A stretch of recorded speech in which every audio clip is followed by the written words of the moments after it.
ఈ 10 రోజులైనా ఇంకా 10 ఏళ్ళైనా చంద్రబాబు నాయుడు గారు ఏదైతే కామెంట్ చేశారో, వ్యాఖ్య చేశారో, ఒక దుర్మార్గపు వ్యాఖ్య,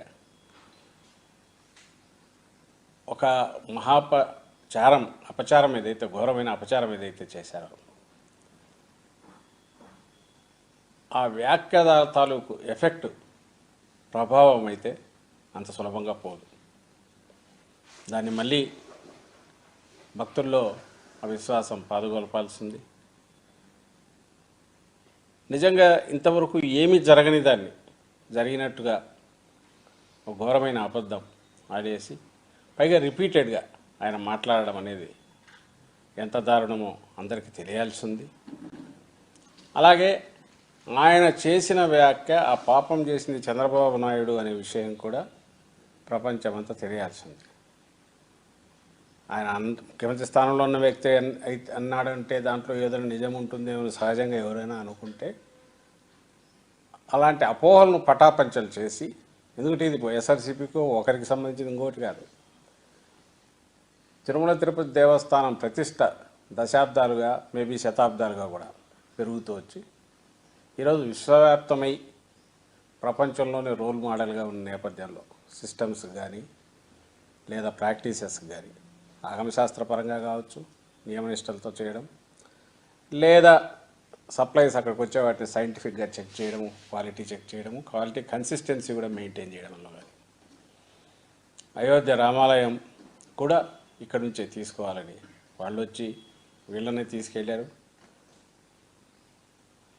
అక్కడ సిస్టమ్స్ ఎవాల్వ్ చేయడానికి వీళ్ళని రిక్వెస్ట్ చేశారు.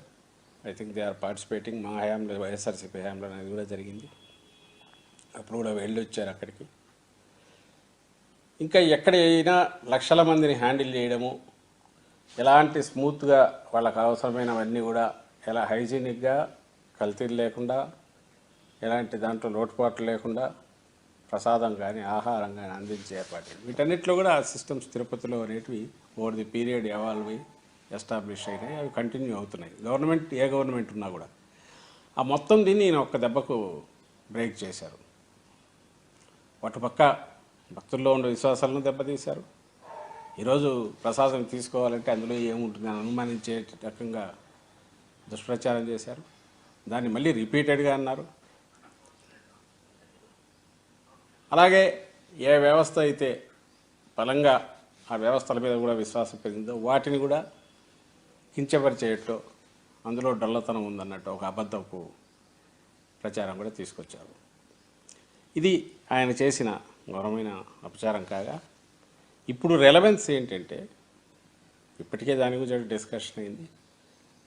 దీని అల్టిమేట్ ఇది ఎక్కడ రిఫ్లెక్ట్ కావాలి? చంద్రబాబు నాయుడు గారన్న జంతువుల కొవ్వు అన్నది ఏ సప్లైస్ అయితే ఆ కంపెనీ చేసిందో, ఆ కంపెనీ చేసిన సప్లైలో అది ఉందనుకుంటే అది ఎక్కడ రిఫ్లెక్ట్ కావాలి?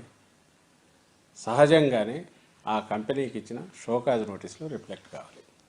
ఒక తప్పు జరిగింది, అడల్టరేషన్ జరిగింది అనుకుంటే అది ఎక్కడ ప్రస్తావన వస్తుంది? షోకాజ్ నోటీసులోనే కదా.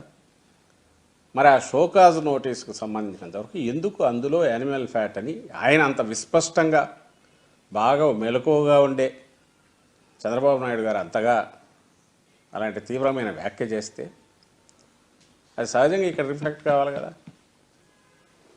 ఎందుకు కాలా? ఈ ప్రశ్న అందరూ ఆలోచించాలి.